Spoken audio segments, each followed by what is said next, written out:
Welcome back to GumboTV. It's not every day that you have a living icon drop by for a conversation. The Reverend Jesse Jackson wanted to tell us how important it is to vote and which issues young people should really pay attention to when choosing the next president. Take a look. Wake up, wake up! There are no more impossible dreams. These are the words of the Reverend Jesse Jackson. Born into a broken home in rural South Carolina and heir apparent to the slang Dr. Martin Luther King Jr., Jesse lends a voice of freedom that beats in the bravest hearts of the human race. From Memphis to Miami, this man's stewardship emboldens the innocent leaders of tomorrow. A foot soldier for democracy, there is no greater champion for the youth vote. His request is simple. Follow me to the voting booth where Don is on our side and justice is just around the corner. Hi everyone, I'm Denise, and Althreen and I just got the chance to interview Reverend Jesse Jackson about the power of the youth vote. What can be done to change this pattern of African American teens not using their right to vote? Well, there's a pattern that most youth, it's not just African American youth, do not vote. For example, many college students do not vote, in part because they assume that somebody else will take care of life for them, that whether they vote or not, things will be all right. That's what's called apathy. We've marched too long and bled too much and died too young not to use that vote. People around the world cherish the vote and don't have it. We have it and we ought to use it, because your vote can determine whether we reduce or raise tuition. Your vote can determine whether we pay or don't pay teachers better. Your vote can determine whether there's a job when you graduate based upon the economic priorities. Your vote determines whether you go to Iraq to fight or whether you are in fact engaging in peace. So from womb to tomb, from birth to death, we're in the political process. We must learn how to use it, therefore, to extend life and to create a better quality of life with it. Whether your street is paved or not paved is a political decision. Whether your water is drinkable or not is a political decision. Whether the air you breathe is clean or not is a political decision. Whether your schools are first class or not is a political decision. And so we must not put politics in the margins as if it's something you can do or not do. Every high school senior should come across that stage with a diploma in one hand, symbolizing knowledge and wisdom, and the voter card in the other, symbolizing power and responsibility.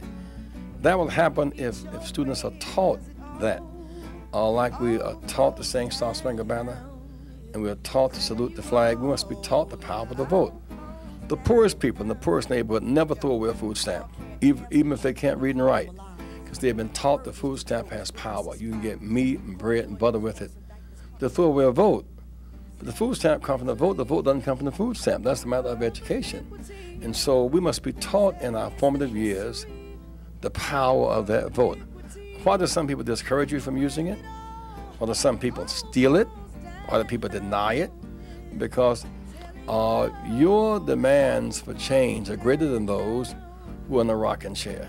You can help set the agenda because there are more young people than there are old people with more energy to fight for that which they believe in.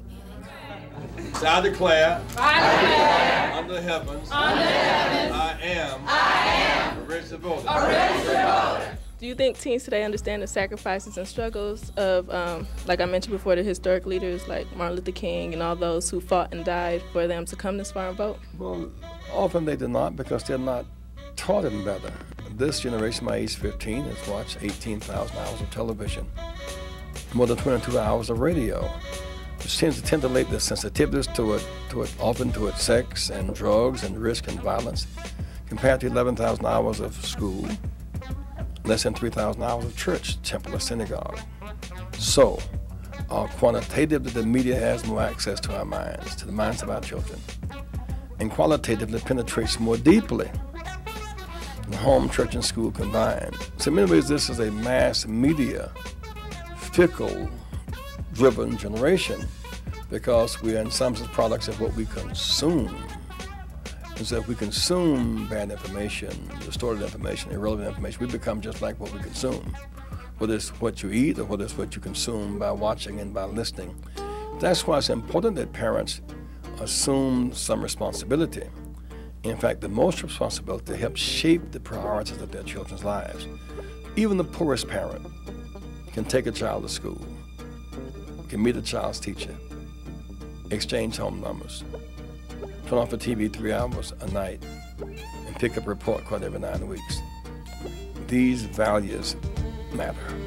Hope. Keep hope. Alive. Hope. Keep hope.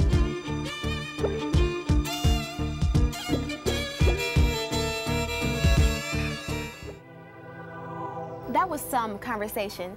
Jesse Jackson really expressed the importance of voting. Did you know that in 1972, 50% of all 18 to 21-year-olds voted? In 2000, the turnout dropped all the way down to 7.8%. If you want to be heard, make sure you get out there and vote. Future president's decisions will affect young voters the most. Don't touch that dial, because critique is right around the corner.